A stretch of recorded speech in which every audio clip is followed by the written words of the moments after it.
Morning, we're going to hear from representatives of the Kentucky Court of Justice who are here to provide a budget overview, as well as representatives from the Kentucky State Police who will provide an update on Trooper Academy classes and the Kentucky Early Warning System leases. I'm going to call this meeting to order and have them call roll. Representative Bray, Representative Decker, Present. Representative Kulkarni, Representative Sharp, Present. Representative Bowling, Representative Elliott, Representative Petrie, Chair Dietz. Present. We have minutes to approve from February 18th. If I can have a motion. Motion. Thank you. A second? Okay, a motion and a second. The minutes are approved. And the Kentucky State Police, I understand, have asked if they could come first. They need to be somewhere else, so if they could make their way to the table and bring their guests.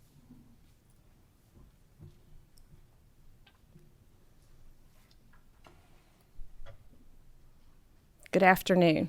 And once you're seated, if you could make sure that your green button is on and introduce yourself and your guest.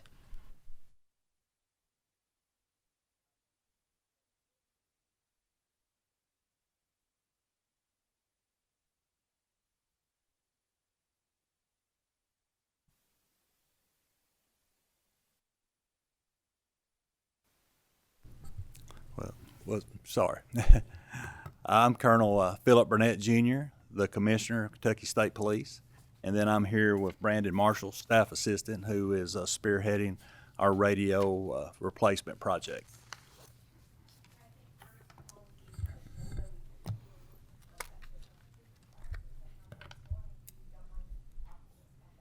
Sure, I'll be glad to. First, I'd like to thank everyone for the opportunity to be able to come here and speak and discuss our successes dealing with recruitment.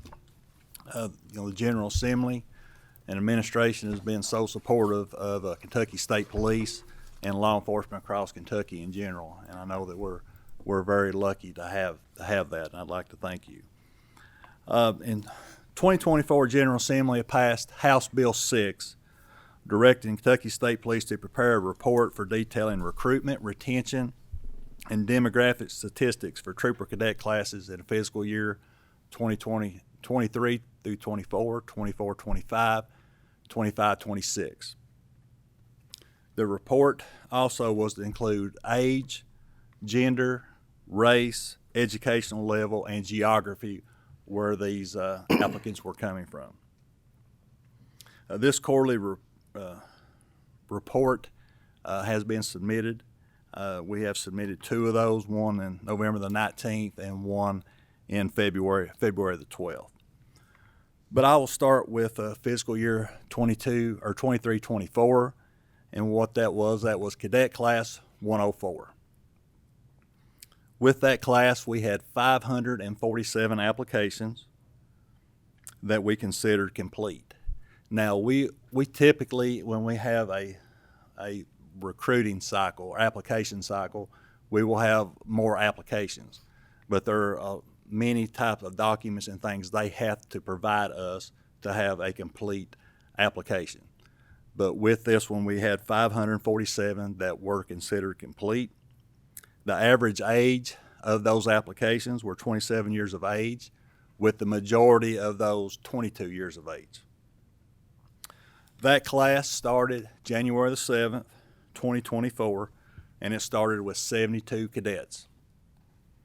The average age for those that had started the class was 25 years of age, with the majority 21 years of age. That class graduated June 21st, 2024, with 37 cadets out of that. Now, the report, the quarterly recruitment and retention report that was submitted, we have a variety of categories, and I didn't want to go through every single category because it would be time consuming, but I can answer those if any of the board members wish or committee members wish. But some of the highlights, how we broke those down, with education and work experience, we have that were eligible to be able to apply. It would be a high school or GED with 3 years of work experience, 60 hours of college credit, 2 years of military service, or 2 years of law enforcement experience. Those were the qualifications and the standards that we were using for someone to be able to apply. So with those, the majority of that class, those applicants, 52% were eligible with the high school or GED or 3 years work experience. 25% were 60 hours of college credit, 10% were military 2 years, and then 3.6% for law enforcement experience. Also, we track that through the actual recruitment process, and then also the actual the academy, who was accepted into the academy, and then it went on to who graduated the academy.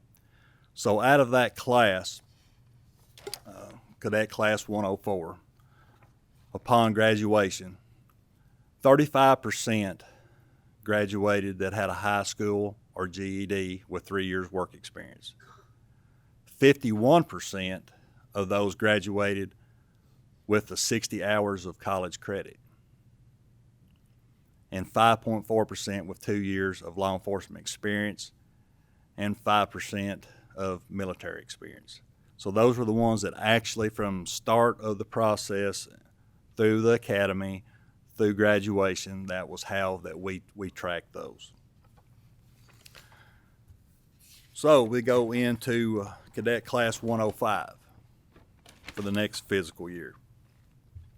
With that one, we had 814 applications that were considered complete. The average age was 26 years of age, and the majority of those submitted were 22 years of age.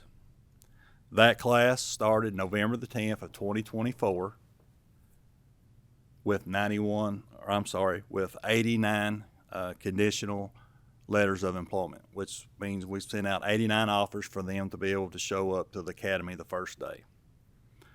Only 83 actually arrived at the academy that day. 6 did not show up the first day. That class is slated to graduate May the 2nd of this year, 2025. But out of that 83 that began the academy process, currently today, there are 33 of those left. So, with that one, kind of the same with some statistics. The majority applied under the high school or GED with 3 years of work experience was 55%. 60 hours of college credit was 23%. 2 years of military, 12%.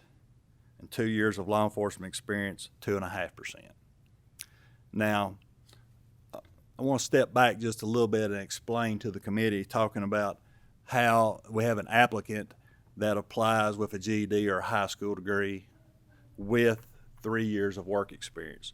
With that, they have to have an associate's degree if they don't have the 2 years military, or they don't have the 2 years law enforcement experience, or the 60 hours of college. So what we do when they come into the academy, that we contract with Bluegrass Technical Community College to be able, for those, they take classes of a night, and then they do obtain an associate's degree before they retire, before they graduate.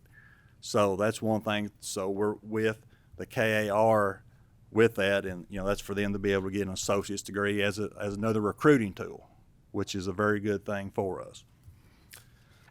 With that one, I'll go on to the graduation rate on that one. And, well, the actual attendance, because graduation hasn't occurred yet.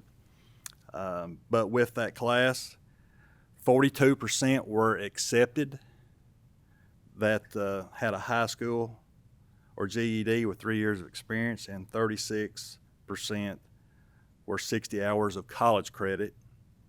2 years military experience, 6.5%, and 2 years of law enforcement experience, 5.49%. So that's that talks about those classes. Again, I hope that all 33 that's still remaining graduate in there. They're 16 weeks in, so they're well beyond halfway threshold point at that point. If I can just interrupt you there, a question. You talk about a complete application. Can you tell me what a complete application is? Yes, that would be if, say, they would not submit a transcript or a birth certificate. And, we're consistently, our recruitment branch, they'll say, here's the things you have to have. And one thing that we have learned early, too, is like if candidates did not submit all the requirements, we were consistently, even our recruiters, they would follow up, hey, you need to submit this form. You need to submit this form so you have a complete application. So we were able to finally get those things after sometimes 2 or 3 reminders, email or contact. Well, what we determined with those individuals that were candidates or cadets in the class were the ones that were quitting. So, we give a basic checklist of what they have to do. Now, we may give one reminder, but after that, we don't consistently keep reaching out to them, hey, you need to submit this. You need to submit these things. So that's what would be considered a complete application or not.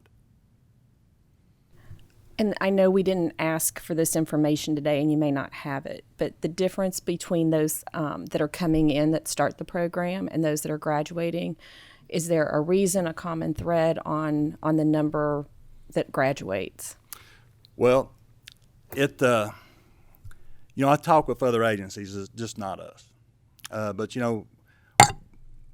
Kentucky State Police, we're required to turn out a product.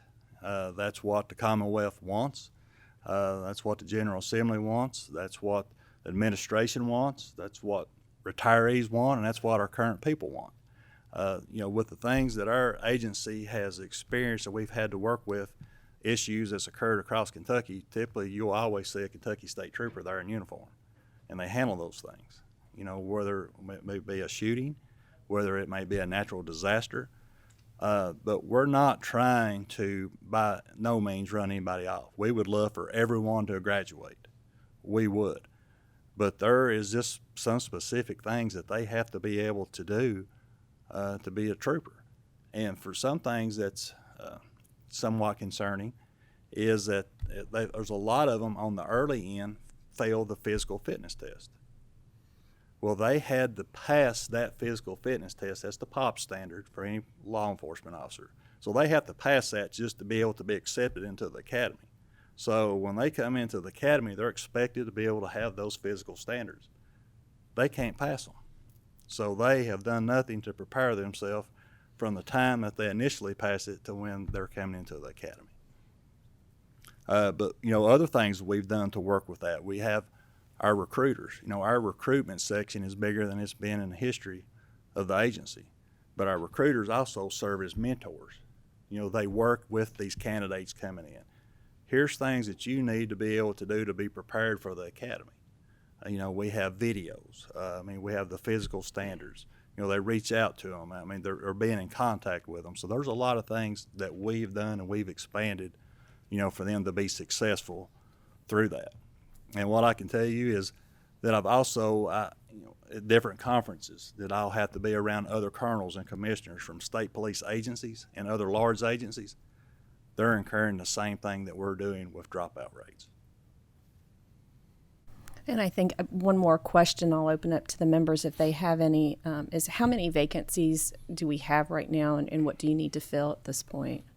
Well, we are right now recruiting for Cadet Class 106, and we were initially going to have that open through about the end of April, but our applications are so high and completed applications, we're going to stop that March the 15th, which is good.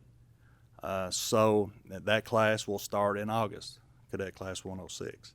Right now, we have 845 troopers. That does not include the 33 cadets. That does not also include the 66 trooper R's that we have. But if you put all those together, we're at 944. The most we've ever had in our agency is 1,006 troopers. And but just in 2020, first time I was sitting at this table, we had 761 troopers. So we have grown. You know, that's also going through retirement cycles and things that we've had. But we don't really have a cap. You know, we've never, the only time in history we ever made it over 1,000, and that was on the front end of academy class when they first come in August. So they were considered cadets. So we're hovering about where we're at. But you know, we obviously, if we can keep running 1.5 classes a year, you know, we're going to be able to keep those numbers up that we need. Thank you. I think Representative Sharp has a question. Thank you, Madam Chairwoman. Colonel Brandon, it's good to see you guys. Sir. I'm very happy the programs you're talking about. A couple questions I have is that you're sending these cadets to get an associate's degree. Is your training also evaluated for college credit? Your academy? They actually, well, they get college credit for the academy so many hours with that. Okay. The other question I got is, what is the PT test that they're failing? It is, it's just traditional POP standards. It would be the same if someone attends DOCJT. It would be the bench press, a certain percentage of their body weight. It's push-ups in a 2-minute period. It's sit-ups in a 2-minute period. It's a 300-meter run, and it's a 1.5-mile run. And where are they having the most problems with? It's just a variety of things. It's typically in the running. Okay. Your attrition rate is over 50%, and I'm glad that you're taking the highest out of that. But what is the biggest issue for someone to drop out or fail out of the academy? Well, you know, I read everyone's resignation letter. When someone resigns, they write why they're leaving. And most of it is just because they miss their families. They miss their home. And that is one thing dealing with a state academy, that people have to come to a centralized location for an academy. They can't attend like a local academy at Lexington or Louisville or Bowling Green, you know, where they can't stay right there at home. So that's one of the biggest obstacles that we come across, and that's not just here in Kentucky, but that's also talking with other colonels and commissioners from state agencies across the country. Now, the academy is a resident academy. Is that also on the weekends, or are they able to go home on the weekends? They're able to go home. That we'll release them in the earlier hours on Friday afternoon, and then they come back on Sunday night. Okay. Thank you, Carl. Yes, sir. Thank you, Madam Chairwoman. I think Representative Kulkarni has a question. Thank you, Madam Chair. Thank you all for your presentation. I have a couple of questions that I think were sparked by some of my colleagues' questions. It has to do, I'll ask the first one about the folks that drop out, right? I think you said the majority of the class for this class and the last class was age 22 or 21, in that range. Yeah.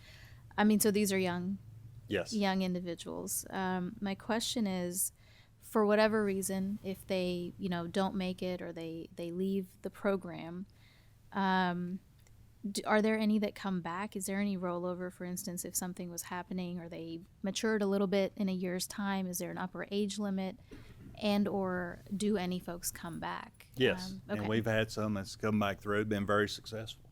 But yeah, unless there's some detrimental reason why they were not able to navigate the academy at that time, they can go back and apply again, and then we would go right back through the system.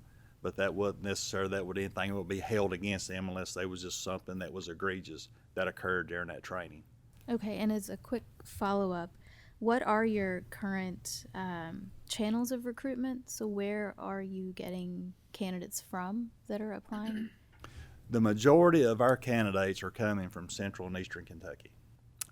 Madison County, Laurel County, Whitley, Pulaski, those are some of the bigger ones. We do have some bigger numbers in Jefferson and Fayette County, but for the populations that we have, they're not enormous. Now, where we're really having a hard time in staffing troopers is at the Mayfield post, Madisonville post, Henderson post, Campbellsburg post, and the Dry Ridge post. So what we've done as a recruiting initiative, if you apply through one of those posts, you are guaranteed to come back and stay at that post. And then if it's not one of those posts, you're guaranteed to either go back to the post you live or a surrounding post. So that is, that's some things that we've done to try to tailor people being away from home, where someone in Mayfield does not have to worry about going to Eastern Kentucky or vice versa. But really and truly, we're channeling that for Western Kentucky. And Western Kentucky is a challenge to recruit. And as a matter of fact, we have 2 retired troopers that we've put in recruiting. Their pure focus is to recruit in Western Kentucky and in those post areas. Thank you, Madam Chair. And Representative Decker. Thank you for your presentation.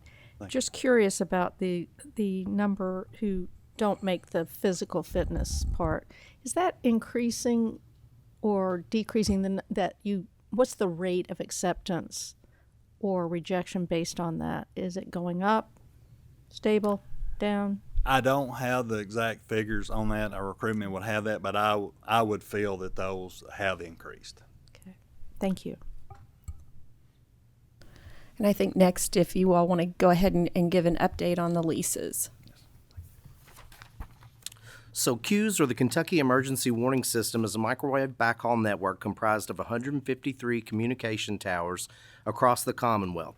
CUES supports and connects multiple public safety communications network for both state and local agencies, including seismology detection and reporting equipment for state universities, Kentucky Educational Television, the Department of Military Affairs Communication System, or DMARCS, the Kentucky State Police's legacy radio system, as well as the SERVS network, which we have an open capital project working now that will be the statewide trunked radio program for all public safety in the Commonwealth, designed and built by the Kentucky State Police for all to use.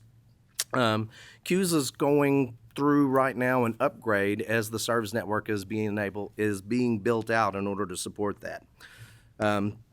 While those 153 tower sites, some of them are state-owned and others are on other governmental property. Some of them are on privately owned land.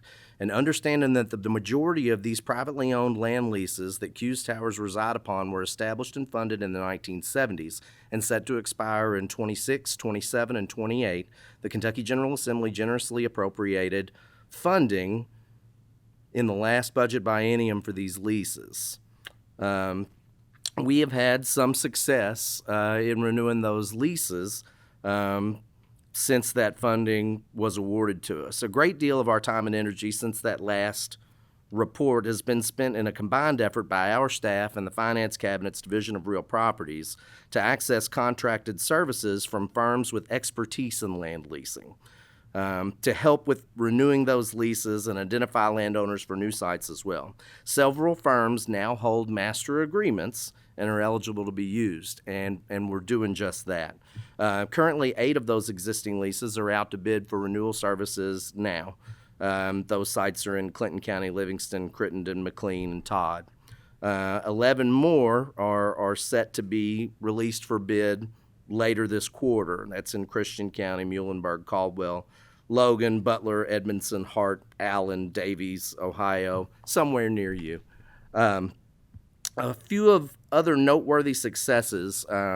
So we've got a tower site called 0805 or Pine Ridge in Wolfe County, and it's being replaced by a newly created $0 land lease. So before it was on a privately owned piece of property, the tower itself needed a structural investment, meaning it wasn't going to make it. It actually had a car drive through a guide wire at a meat packing plant. The tower's located behind a meat packing plant, but they'd hit the guide wire, and that tower was going to cost more to repair than it would be to build a new one. So we took that opportunity to move that off of that privately owned property and onto property owned by the United States Forestry Service in Daniel Boone National Forest, and they allowed us to do that for $0 long-term land lease. So that's a major success.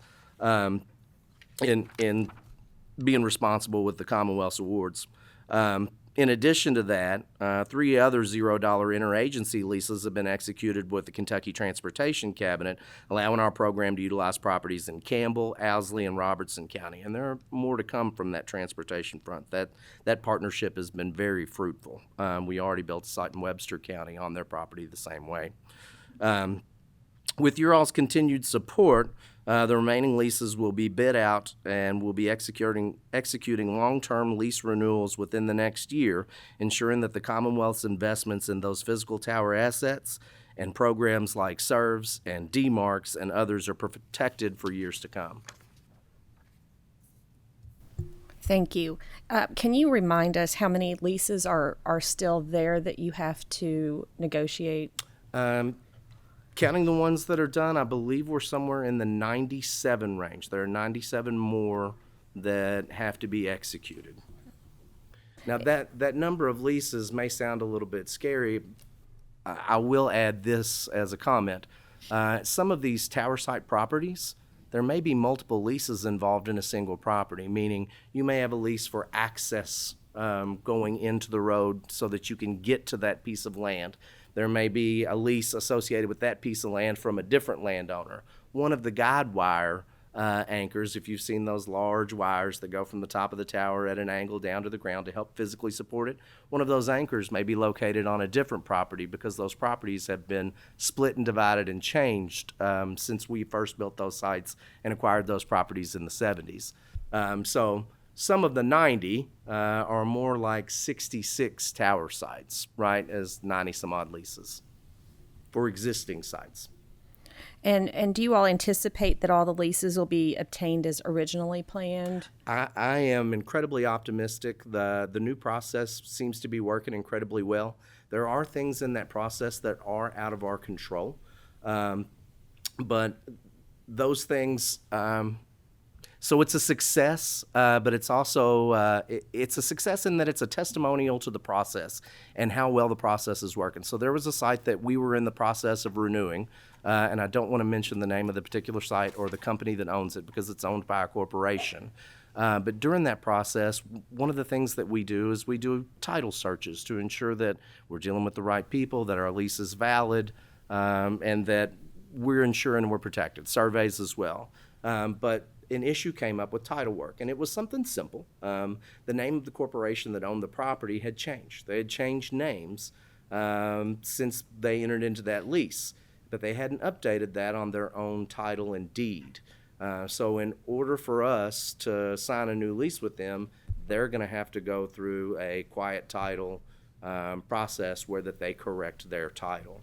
So that's going to take quite a bit longer, that quiet title process. I'm not a real estate mogul or expert by any means, but I understand that takes some time, and when we can't renew that lease with them until that process is complete. But it is a good testament to we found that on the front side, and it's good that we found that because that'll protect our investment moving forward. Thank you. Representative Sharp. Thank you, Madam Chair. As you know, this has been a hot button issue for me. Yes, sir. And I've got my law enforcement community out in the 100th District is very concerned because there are communication issues out there. And we're talking about officer safety. So this is why it's paramount for me. Have you been able to establish a completion date yet? Because last time we spoke, you weren't able to do that. So a great deal of that is about building those new tower sites. I do think that I see light at the end of the tunnel that I don't believe is a train. I see light at the end of the tunnel in that our process for obtaining those new tower sites that are required to provide that adequate coverage in the new radio system in the SERVs network is much quicker. We're making a lot of progress. I recognize that Boyd County has dealt with some woes. Since we last talked, we actually went to Boyd County. A couple of our technical staff, me included, went down and we looked at their existing communications equipment that Boyd County utilizes.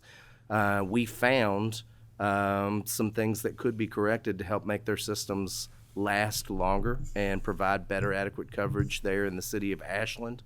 and made recommendations to them that hopefully they will take and get that repaired. We also surplus some of our old radio equipment.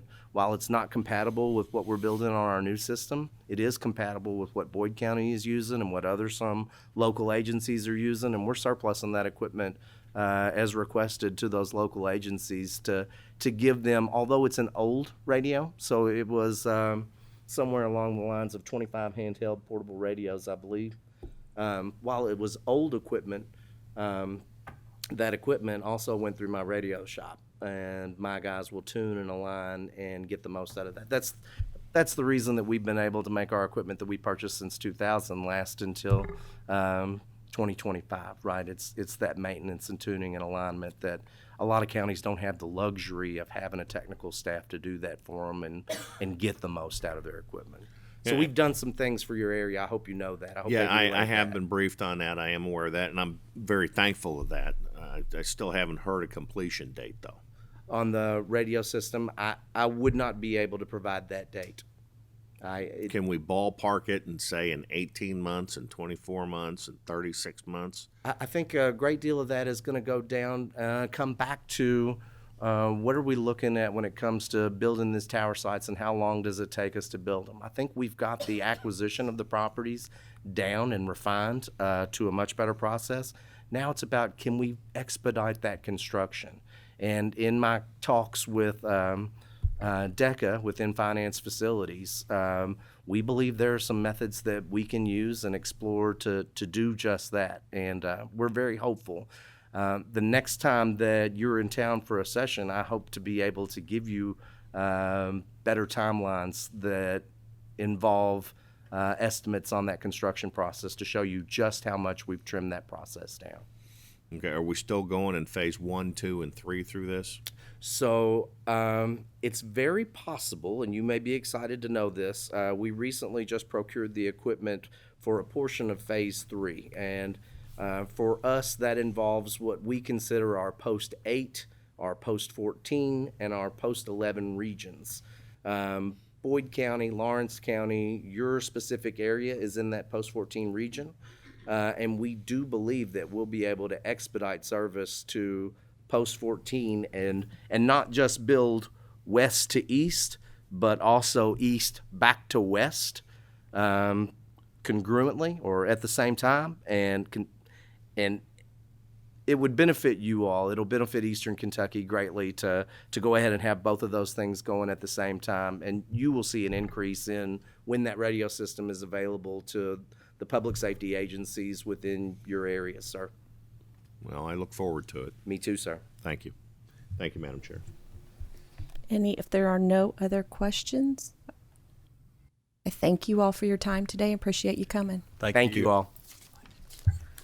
All right, if we will now have those from the Kentucky Court of Justice who are going to update us today make their way to the table.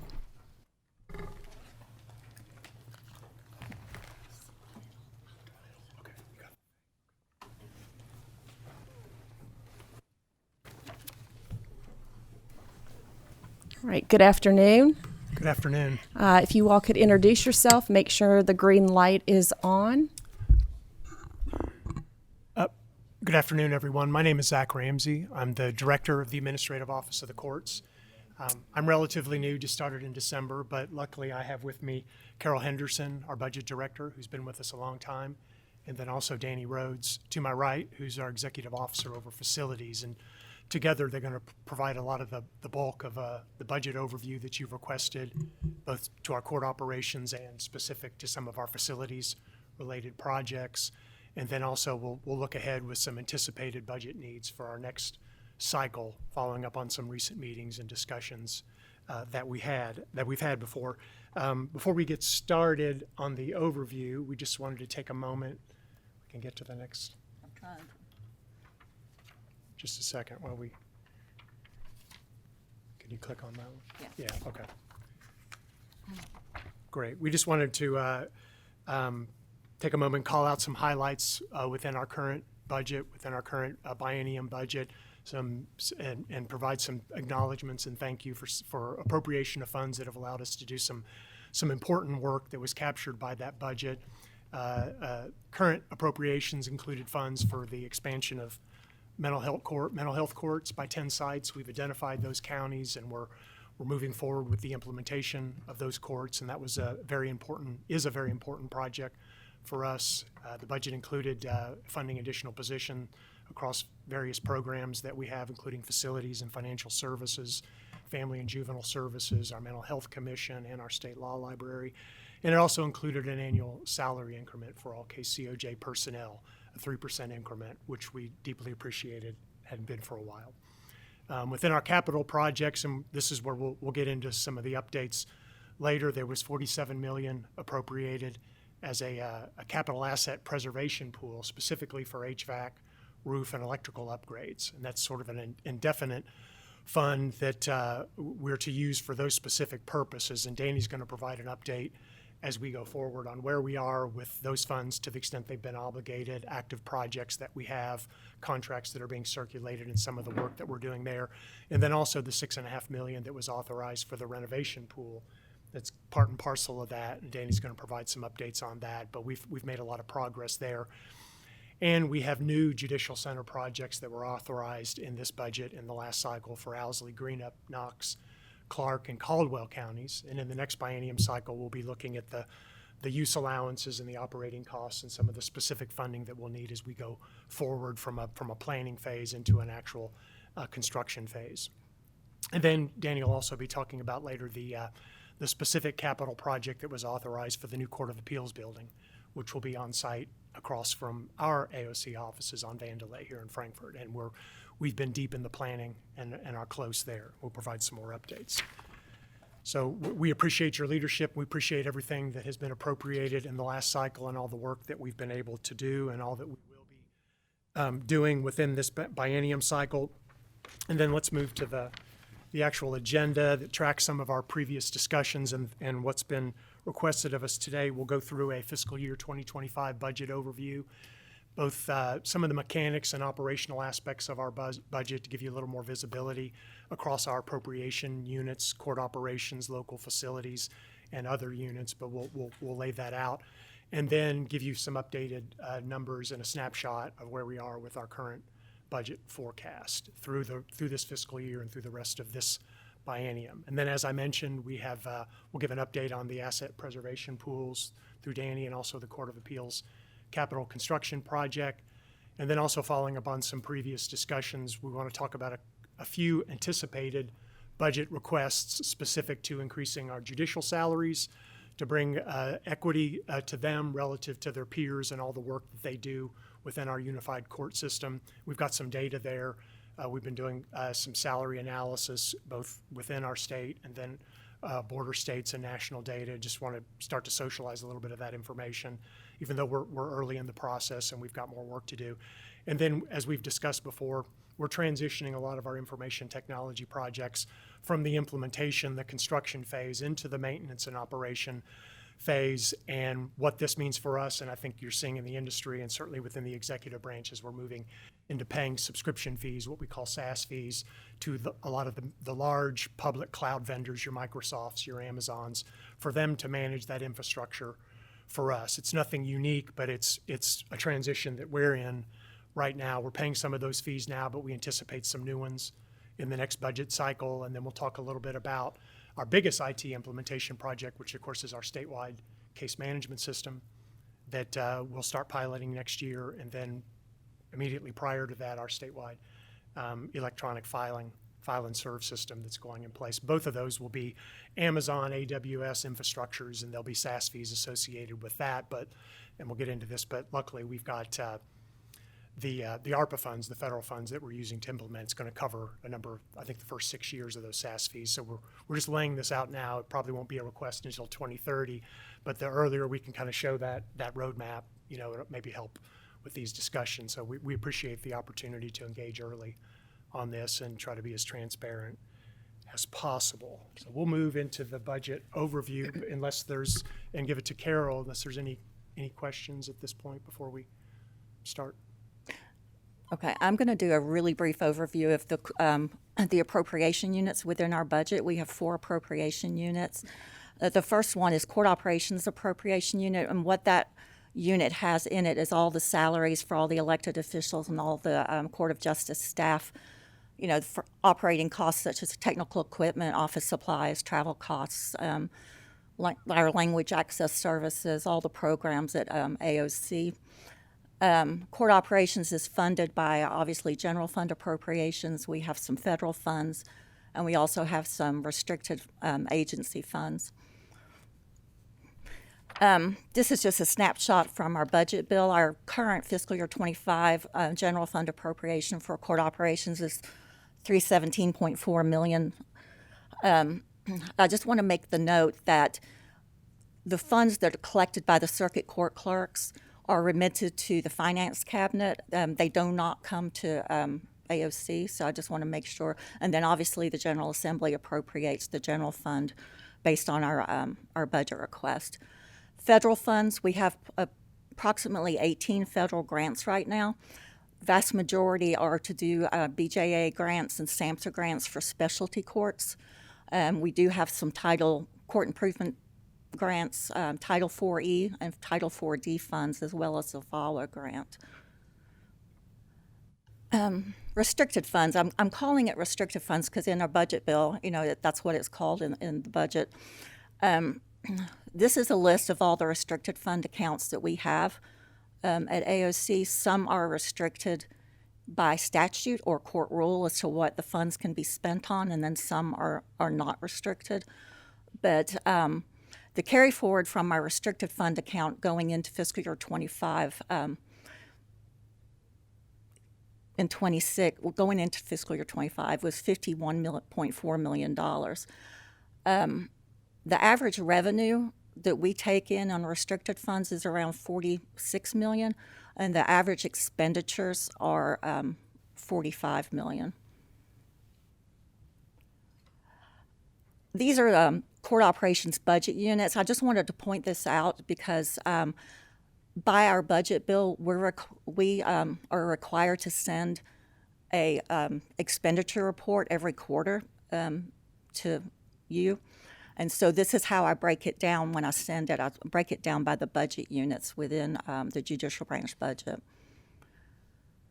The local facilities is a second appropriation unit. What that pays for is it pays the use allowance on the buildings. So if there's debt on the building, we pay the trustee bank directly on the debt on the building. And then it also, in facilities, we pay for the operating costs for those court facilities. We have a non-recurring budget that's a little over $5 million right now that is for non-asset preservation projects, but just projects that need to be done on the facilities.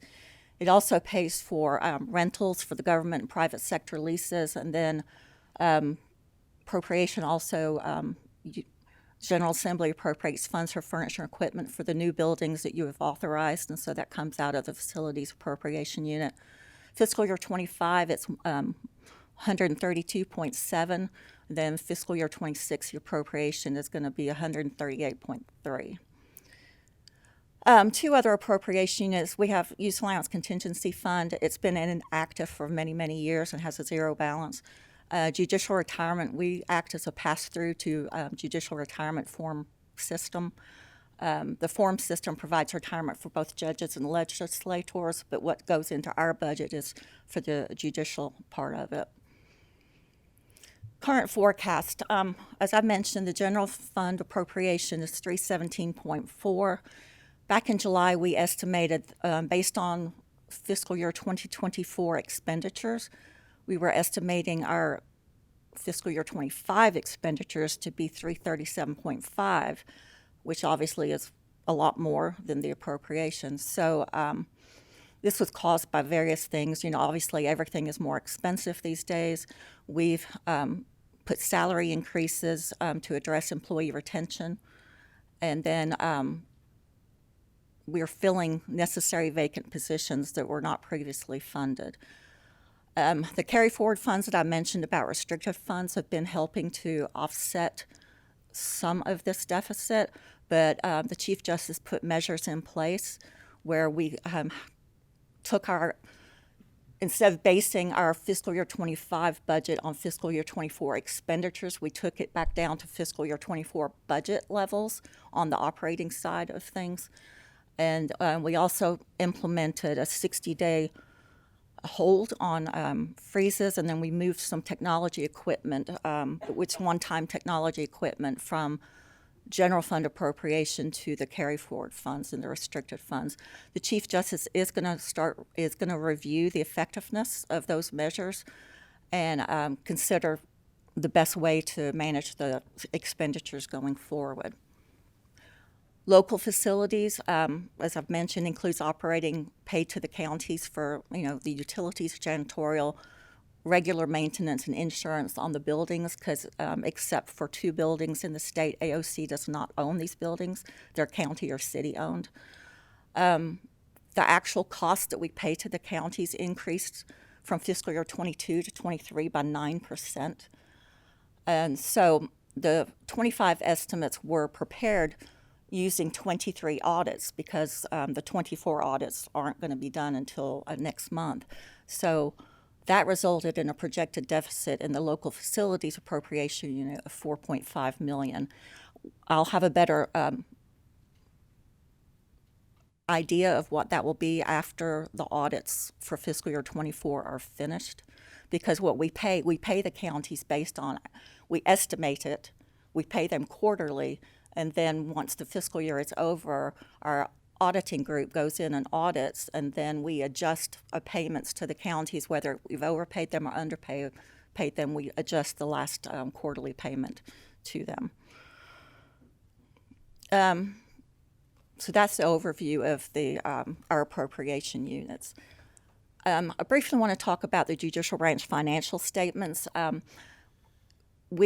Like I talked about, based on our budget bill, we have to send certain reports to LRC on a quarterly or annual basis. But in addition to that, we have a financial statement that is reviewed by an external auditor. And so our audited financial statements for fiscal year 21 through 24 are on the Court of Justice website. And so I've listed there the address, but it's all there, it's open. It's very important for me to say that each annual audit that we've had since 21 has been clean with no findings.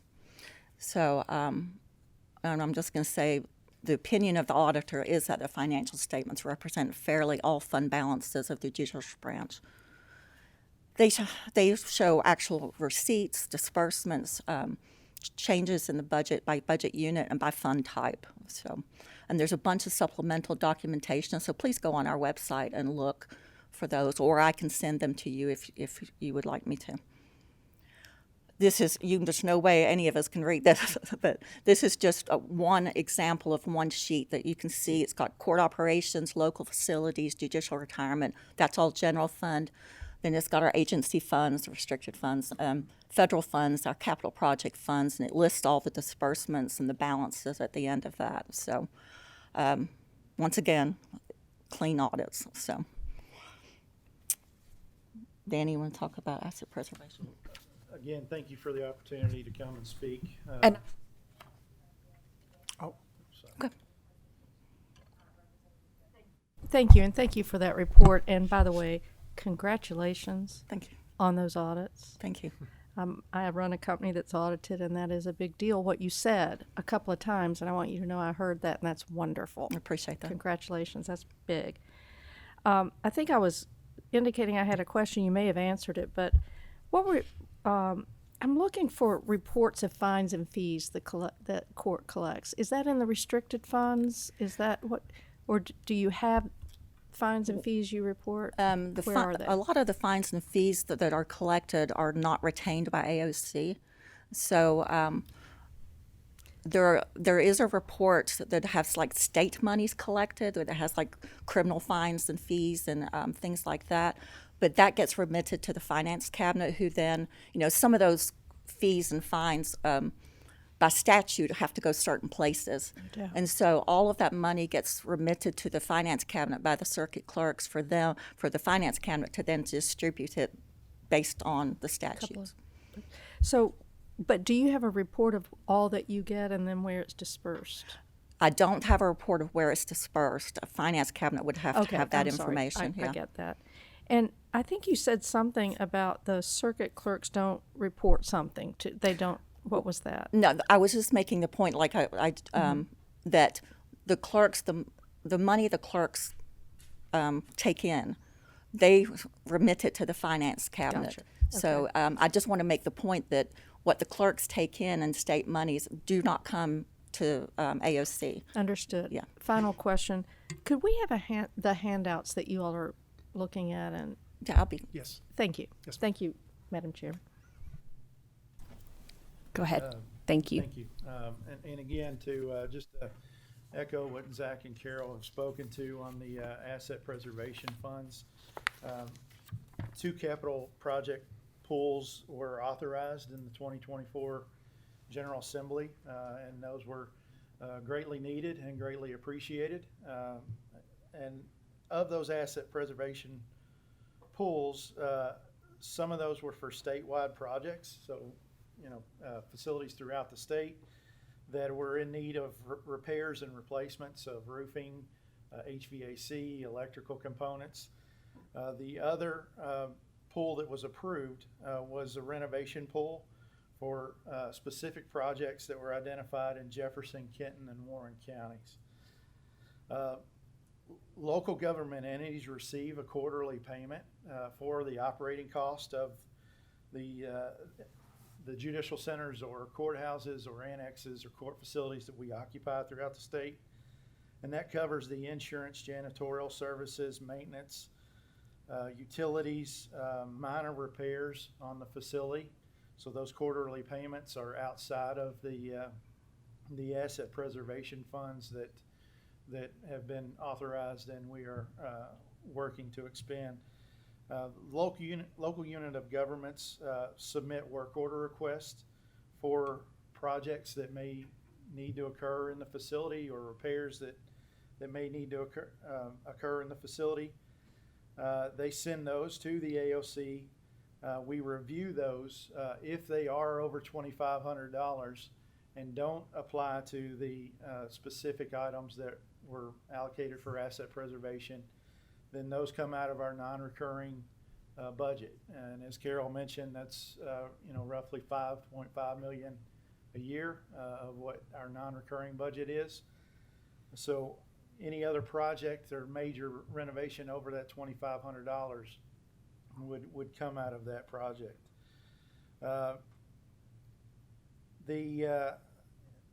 Any project that is necessary for the continuity of operation will be submitted to the General Assembly as an additional renovation pool project if it is not eligible for those 3 items in the asset preservation pool, or if funds are not sufficient or not available in the non-recurring budget. So just to give you an update of where we are with our asset preservation pool, of the $47,080,000 that was appropriated for asset preservation, $6.1 million has been obligated since July 1, since those funds became available. 70 counties have been served by those funds, and 192 projects have been identified from those 70 counties. Contracts are currently being circulated for an additional $12 million that will be obligated once those contracts are in place.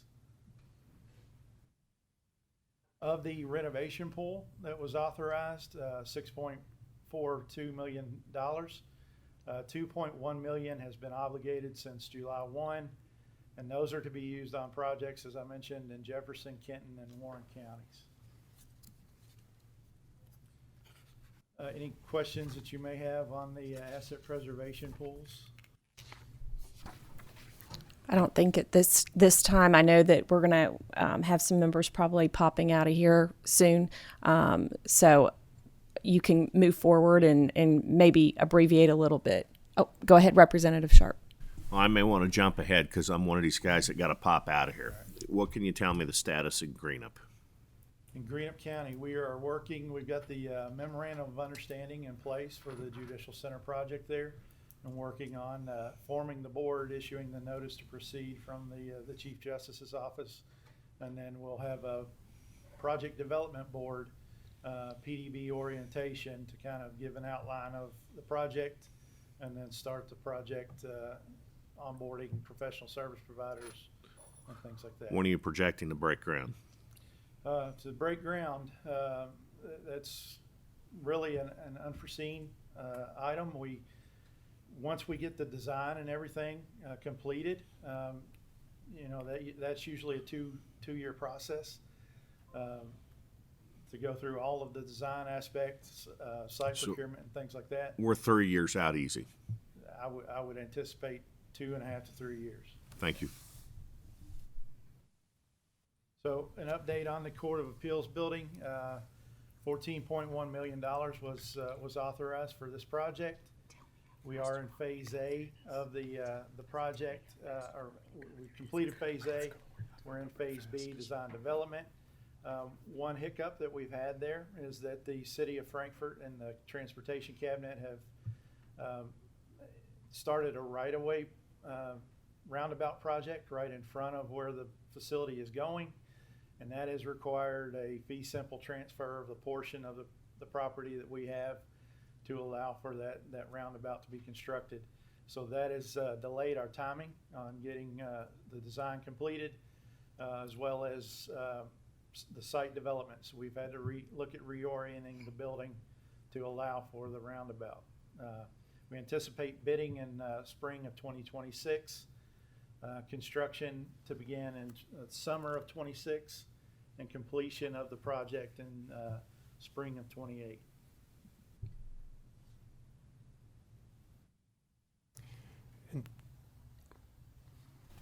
Thank you, Danny. We've got a couple other items. These are just in the vein of the anticipated budget Sure. requests. I know time is short. So a lot of these slides, I think, are fairly self-explanatory. For the judicial salaries, this is an issue that Chief Justice Lambert has been advocating for and asked us to conduct some data and salary studies. We pulled some national data in just to show where our judges, you go to the next slide. Okay, it's okay. You have to see real quick where particularly our judges of general jurisdiction, our district court and circuit court judges, where they rank nationally overall as far as their pay. And then on the next slide, adjusted for cost of living with all 7 of our border states. You'll see we're right above West Virginia, but near the bottom, and even some other states, Tennessee and Missouri, that have slightly lower COLA factors are paying much more. And as we see the Kentucky Court of Justice, we're very progressive and innovative with our unified system. We ask a lot of our judges. We have expanding specialty courts. A lot of them are 24/7 and do a lot of volunteer work for us, and we'll continue to ask more from them. And so that's kind of building into this. This is some early data that Representative Petrie had asked that we compare, kind of looking at how we recruit to what attorneys are generally making within the Commonwealth. We've got more work to do there. We've just started. We've compared it with some Glassdoor data here, but we've got to pull in some more data kind of across the different industries that our attorneys may be working to do that. So more to come on that. And this is just some bullets on specific to our Kentucky judges, some of the unique things that they face, both their current retirement benefits, additional duties, things that we ask of them administratively in our unified court system, the 24/7 focus, and we want to be compensating in an equitable way our current judges, and then have the opportunity to recruit those judges of the future as we modernize and expand and do the things that we plan to do within the Court of Justice. So this is an early view. We're going to do a lot more analysis and research, but this is where we're going with this. We don't have anything specific formulated, but this will be the kind of data that we'll be presenting as we go forward with this request. And then the other matter that we discussed before is just the SaaS fees, the subscription fees, where we're asking the Microsoft and Amazon to manage our infrastructure, which removes a lot of our capital costs and moves it over into a maintenance, moves a lot of the risk to the national public vendors to manage the environment, take care of security, take care of updates. We don't have to do that. It's easier to budget. It won't require new resources on our part. If you go to the next slide, we're already paying these fees for 35 current subscriptions. They're in our budget. They're just not called out as SaaS fees. But as we go forward, these existing fees, and then there's a couple of new ones that are going to come online, will be included in the next budget. And as I mentioned, the big implementation we're working on, statewide case management, and then our electronic file and serve system. We're going to have the ARPA funding until we get to 2030. And then for the annual SaaS fees after that, that's where some other appropriation will be necessary for us to continue that implementation. And 2030 is the year that, based on our current schedule, that will be statewide in all 120 counties. So it will align that way. So more to come on that, but those things will be delineated in our future budgets, future budget asks. And then there's a couple other slides with just some additional things that we anticipate in the next budget. At a compensation level, the Kentucky Court of Justice has historically been lower than the other branches of government for similar pay grades. So there's some pay parity issues that we want to address for all our officials and our employees that will be part of the budget. And then continuing an increment and some other employee retention salary increases or pools so that we can maintain our staff, and then kind of going back and filling some of our existing positions previously authorized, including judgeships from the previous biennium. And then some of the issues that we faced recently, increased costs around health insurance and workers' comp, all those things we anticipate rolled up in the next biennium ask. And then on the facility side, picking up on what Danny mentioned, and I mentioned before, use allowances and operating costs for those facilities, including Greenup that Representative Sharp asked about, that we'll need in our next appropriation as we break ground and as we go forward with that actual construction. And then some other issues around operating costs that Carol and Danny mentioned. Additional security equipment, we're seeing a greater need there with issues that have happened in our courts, and anticipate that we're going to need to do more of that as far as the type of equipment and the modern equipment that we can install in our courtrooms to protect our court personnel and our judges.